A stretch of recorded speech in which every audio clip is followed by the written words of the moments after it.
Hi everybody. இன்னைக்கு நம்ம என்ன பார்க்க போறோம்னு பார்த்தீங்கன்னா, நெறைய பேர் இந்த முட்டையில இருக்கிற மஞ்சக்கரு சாப்பிடக்கூடாதுன்னு சொல்லுவாங்க.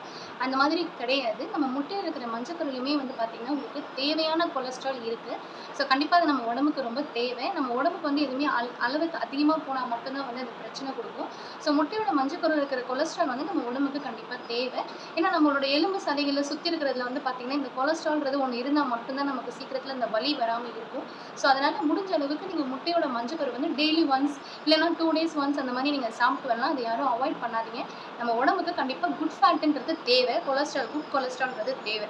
அதனால தான் நெறைய பேர் பார்த்தீங்கன்னா, இந்த முட்டையோட மஞ்சக்கரு நெறைய பேர் சாப்பிடக்கூடாதுன்னு சொல்றதுக்காக விட்டுடுறாங்க. அந்த மாதிரி நீங்க விட்டுறாதீங்க. முட்டையோட மஞ்சக்கரு சாப்பிட்டு உங்க ஃபுட்ல நீங்க எடுத்துட்டு வாங்க.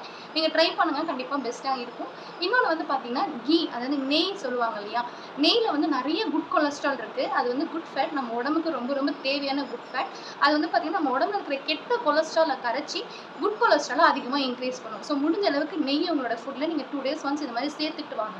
ஸோ நான் சொன்னது நம்ம ஃபுட் கண்ட்ரோல் மூலியமாவே நம்ம உடம்ப நம்ம ஆரோக்கியமா வச்சுக்க முடியும். எந்த டேப்லெட்ஸ், மெடிசின், ஹாஸ்பிட்டல் நீங்க தேவையில்ல. தொடர்ந்து இது மாதிரி நெறைய டிப்ஸ் நான் போடுறேன். கண்டிப்பா பாருங்க.